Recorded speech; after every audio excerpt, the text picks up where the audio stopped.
phật lệ trôi môi na cái in choang trên để là cần sáng nghe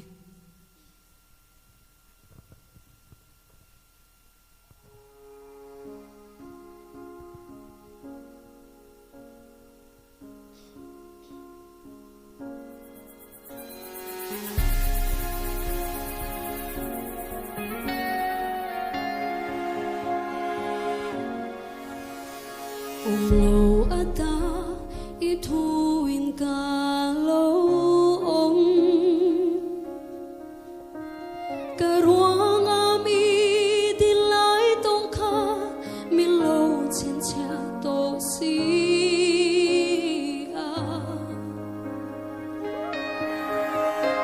ama cái ti lal pa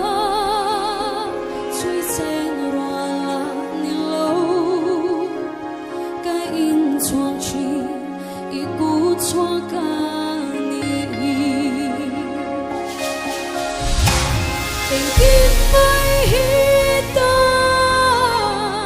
lần thấy che cái noa mà che cái dù rồi lu cái này lu về kia xiêm gì trong cái lâu bể hiền cái này lâu bể cái thiên lung cả làng xe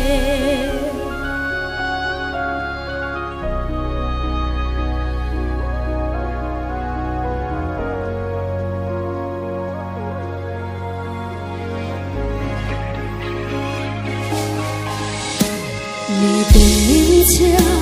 min tết linh dấu xí lâu càng nung lui bor chu hai chua kín gió na khẽ khan min gió mò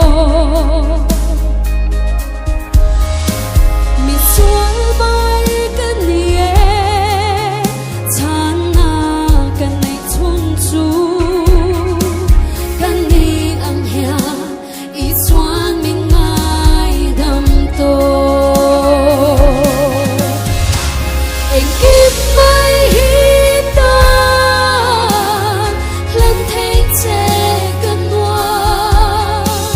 mang che cây dù rồi lu cần này lô về kia xiêm gì trong cái lâu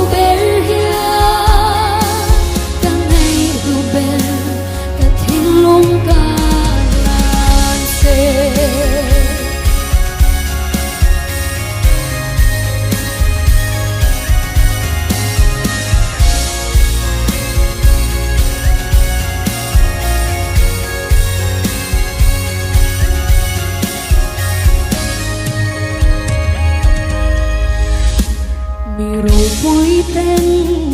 min sẽ lâu kê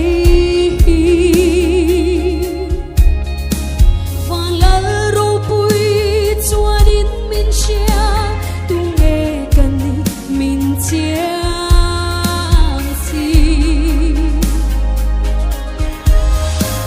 mi phát này bé cần đi mi chua kê cả đâm phật pa i chua thì thân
Выберете